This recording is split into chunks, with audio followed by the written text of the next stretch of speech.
Olá para todos. O apóstolo Paulo guardava o sábado? Eu vi na internet alguns que defendem a guarda do sábado, alegando que Paulo guardava o sábado. E eles citam o livro de Atos para alegar que Paulo guardava o sábado. Lugar nenhum do livro de Atos cita Paulo mandando guardar o sábado. Muito pelo contrário, ele disse para não guardar. Colossenses 2,16. Ele disse: ninguém vos julgue pelo comer, pelo beber, ou por causa dos dias de festas, ou da lua nova, ou dos sábados. Esse versículo é uma pedra no sapato dos sabatistas. Eles têm que fazer um malabarismo bíblico para provar, ou tentar provar o contrário.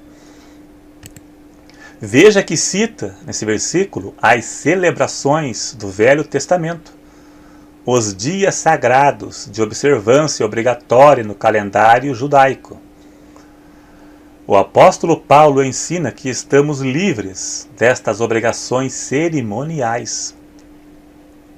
Veja que não somente o sábado, mas todas as celebrações judaicas foram citadas em um só verso. É uma pedra no sapato deles. Paulo ia todos os dias no templo, e não somente aos sábados. Atos 17, verso 17, está escrito: de sorte que disputava na sinagoga com os judeus e religiosos, e todos os dias na praça. Todos os dias na praça. Paulo disputava todos os dias com os judeus e os religiosos. No verso 2 diz que Paulo, por 3 sábados, disputou com eles sobre as Escrituras. Paulo disputava com os judeus. Aqui não diz que Paulo guardava o sábado. Tanto este texto como os outros relata apenas o que aconteceu naquele dia, e não que Paulo ia lá porque guardava o sábado.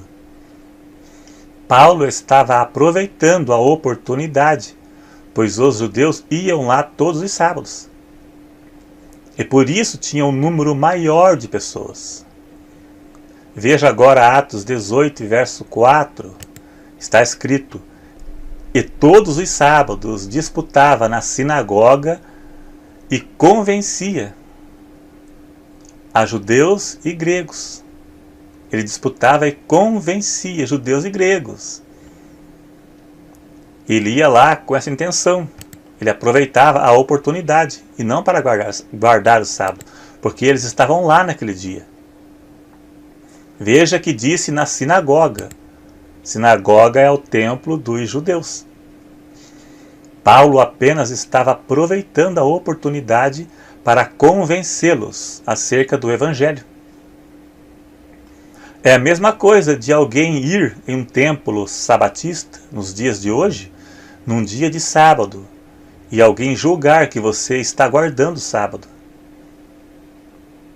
Nada a ver.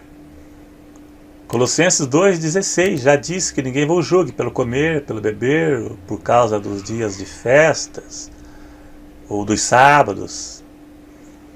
A lei não consiste apenas na guarda do sábado, mas tinha inúmeros mandamentos e ordenanças que nunca foram dadas como meio de salvação, mas para mostrar ao homem que ele era pecador e precisava de um Salvador, que era Jesus Cristo.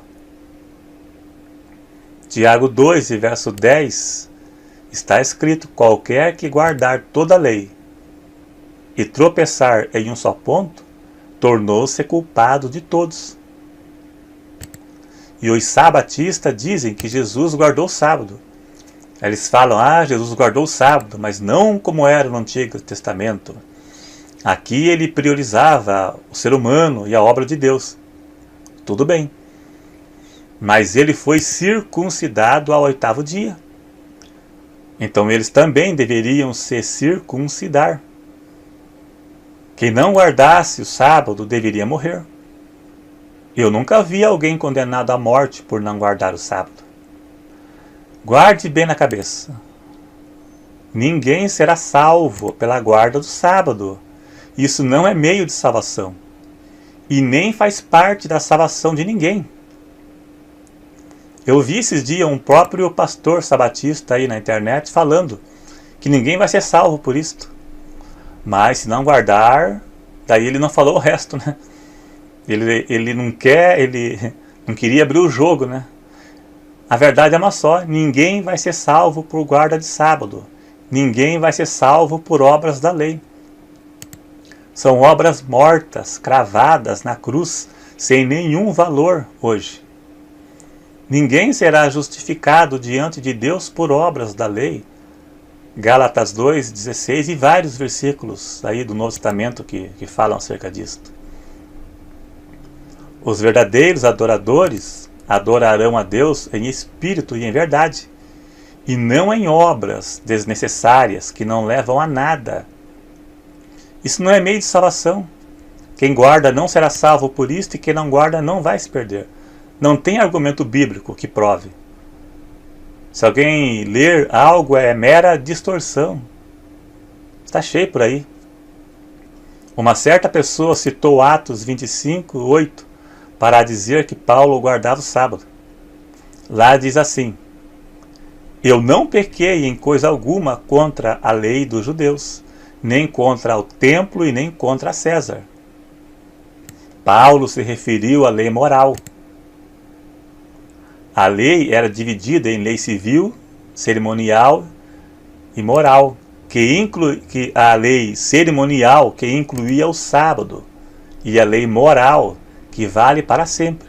Não matarás, não furtarás, não adulterarás, e assim vai. Veja que a lei moral do Velho Testamento é citada no Novo também. E o sábado nunca foi citado como algo que deveria ser guardado. Porque não precisa. Não precisa. Atos 15:29, os apóstolos falaram para alguns que achavam que deveria ser guardado alguns preceitos da lei na Igreja da Graça. No Atos 15, no verso 29, acho que é o verso 29, parece. O apóstolo falou que vos abstenhais das coisas sacrificadas aos ídolos, do sangue e da carne sufocada. É pecado sangue, carne sufocada, sangue de animal, coisas sacrificadas a ídolos e a fornicação. O que está escrito no Velho Testamento para valer no Novo também tem que estar escrito, tem que ter respaldo bíblico. É só a lei moral, conforme eu já citei. A lei civil e cerimonial já era.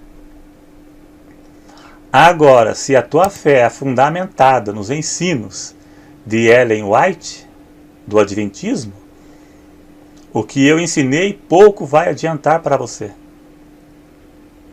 Esta denominação religiosa está cheia de erros, a começar pela sua líder, que é uma mulher. A doutrina deles é baseada nas profecias, visões e revelações de Ellen White. 1 Timóteo 2,12 está escrito: não permito que a mulher ensine, mas que aprenda em silêncio, porque primeiro foi formado Adão e depois Eva. A mulher pode evangelizar, pode ensinar os leigos, como fez Priscila, que ensinou Apolo e instruiu melhor acerca do evangelho. Mas não de forma terminante, como autoridade eclesiástica. E muito menos lançar profecias que nunca se cumpriram. Profecias que interpretam a Bíblia. É absurdo. Pesquise no Google que você vai ver cada absurdo. Ellen White tinha o péssimo hábito de lançar profecias. Em uma delas, ela disse que Jesus não completou o plano da redenção. Tem várias, mas esta aqui é só um exemplo. Hebreus 1, verso 3 diz que Jesus, depois que fez a purificação de nossos pecados, se assentou à destra de Deus. No capítulo 9, verso 12, ainda de Hebreus, diz que Jesus entrou no santuário apenas uma vez. e efetuou a eterna redenção, eterno, para sempre. Ela lançou essa profecia furada para encobrir o erro de Guilherme Miller, que disse que Jesus voltaria em 1800 e alguma coisa, que eu esqueci. Ela inventou essa profecia para poder encobrir o erro dele. Está no Google aí, pesquise as profecias de Ellen White, que nunca se cumpriu, que você vai ver, tem um monte de profecias dela. E eles não acreditam em dons espirituais, profecias e revelações, e acreditam nas profecias dela, como fosse algo que Deus deu somente a ela. Veja só a ideia. O dom profético na Bíblia, no Novo Testamento, não era apenas para uma pessoa só. Era para quem Deus quisesse dar. É tudo ou nada. Não tem fundamento bíblico isso. Não tem cabimento a pessoa crer nesse tipo de coisa. Pesquise no Google que você vai achar uma lista enorme de profecias dela que nunca se cumpriu. Um monte de bobagem. Nossa fé não deve ser baseada em profecias, mas somente na palavra de Deus. Profecias que dão novas interpretações da Bíblia e fazem disso uma doutrina. Não somente o Adventismo, como Testemunhas de Jeová, Russell, que também lançava suas profecias furadas. Então não existe profecias com novas interpretações bíblicas, como as de Ellen White, Russell e outros. A regra de fé é a Bíblia. Então não creia em coisas que não têm fundamento bíblico. Então é isso aí então. Né? Se ofendi alguém, me desculpe, mas é a verdade. Né? Tem gente que não gosta de alguns vídeos meus, eu sei porque eles se manifestam. Mas é verdade, não vou ficar aqui contando só a história de Noé, história de Davi, história de Sansão, que não. O negócio é levar a pessoa ao conhecimento da verdade para ser salvo. Esse é o foco. Né? Alguns não gostam. Mas a intenção, como eu digo sempre, não é ofender, mas é mostrar a verdade. Então, obrigado a todos e até o próximo.